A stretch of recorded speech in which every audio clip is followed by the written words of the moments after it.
Hello hi అండి అందరికీ. మనం ఈ వీడియోలో కొంచెం రాజకీయాలకు అతీతంగా మాట్లాడుకోవాల్సిన అవసరం అయితే ఉంది. ఎందుకు అంటే మనందరికీ తెలుసు రీసెంట్‌గా 'గేమ్ చేంజర్'కి సంబంధించిన ఈవెంట్ ఏపీలో ఘనంగా నిర్వహించడం అయితే జరిగింది. AP deputy CM Pawan Kalyan గారు హాజరయ్యారు.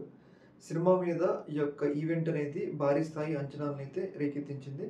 సినిమా యొక్క ఇప్పటికే వచ్చిన సినిమా ట్రైలర్ గాని, విజువల్స్ గాని సినిమాని ఒక భారీ స్థాయి ఇటువైపుగా అంటే ఒక భారీ స్థాయి అంచనాల వైపుగా నడిపిస్తా ఉన్నాయి.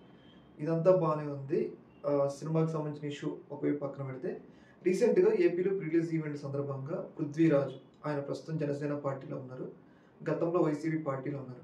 కాకపోతే ఆయన చేసిన వ్యాఖ్యలనేవి కొంచెం వివాదంగా ఉన్నాయన్నమాట. ఎందుకు అంటే, ఆయన చేసిన వ్యాఖ్యలనేవి అవి జగన్మోహన్ రెడ్డిని ఉద్దేశించి వైసీపీ పార్టీని తీవ్ర విమర్శలు అయితే చేసినాయి. కాకపోతే ఆయనున్న స్టాండ్ ఏదంటే, ఆయన 'గేమ్ చేంజర్' ప్రీ రిలీజ్ ఈవెంట్‌లో ఉండి మాట్లాడటం అనేది అది మంచిది కాదు. ఎందుకంటే మనం ఎప్పటి కాలంలో చెప్తా ఉన్నాం. సినిమా వాళ్ళని అలాగే రాజకీయాల్ని దూరంగా పెట్టాలి. ఇప్పుడు 'పృథ్వీరాజ్' అనే వ్యక్తి ఒక రాజకీయ నేత, సినిమా నేత. అలాంటప్పుడు ఆయనున్న వేదిక ఏందంటే సినిమా వేదిక.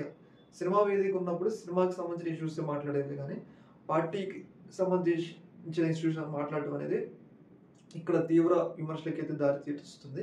ముఖ్యంగా వ్యక్తులు అనేటోళ్ళు కొంచెం హుందాతనంగా వ్యవహరించాలి. అంటే ఏ వేదిక మీద పడితే ఆ వేదిక మీద పార్టీలని అవతలోళ్ళని విమర్శించకుండా కొంచెం హుందాతనంగా వ్యవహరించాలి. ముఖ్యంగా ఏంటంటే ఈయన జగన్మోహన్ రెడ్డి పిలిచి ఎస్వీబీసీ చైర్మన్ ఇచ్చినప్పుడు ఆయన కొన్ని దూల పనులు చేసి ఆయననే ఆ పదవిని పోగొట్టుకున్నారు. అదంతా మీ అందరికీ తెలుసు ఆ విషయం మొత్తం. ఇలాంటి సందర్భంలో రాజకీయాలకి అలాగే సినిమాలకు దూరంగా ఉంచాలనుకున్నప్పుడు ఇలాంటి వ్యాఖ్యలు చేసి మళ్ళీ కాంట్రోవర్షియల్‌గా మారడం అనేది ఇక్కడ కీలకమైన విషయం. ఇలాంటి వాళ్ళని డిప్యూటీ సీఎం పవన్ కళ్యాణ్ గారు కూడా కొంచెం అదుపులో పెట్టుకుంటే మంచిది. ఎందుకంటే ఈళ్ళ వల్లే పార్టీకి డ్యామేజ్ అయితది. ఇలాంటి వాళ్ళ వల్లే. అటు వైసీపీలో చూసుకుంటే కొంతమంది నాయకులు దువ్వాడ శ్రీనివాస్, కొంతమంది అంబటి రాంబాబు, గోరంట్ల మాధవ్ సంథింగ్ అట్లా ఆ పార్టీ ఆగమైతే, ఈ జనసేన పార్టీలో ఇలాంటి నోటి దూలగాళ్ళ వల్ల పార్టీలనేవి భ్రష్టు పట్టిపోతా ఉన్నాయి. ముఖ్యంగా ఈవెంట్‌కి తగ్గట్టుగా మాట్లాడాలి. అక్కడ గేమ్ చేంజర్ ఈవెంట్ కాబట్టి దానికి తగ్గ ఇష్యూస్ మాట్లాడితే బావుంటదనేది ఇక్కడ అభిప్రాయం.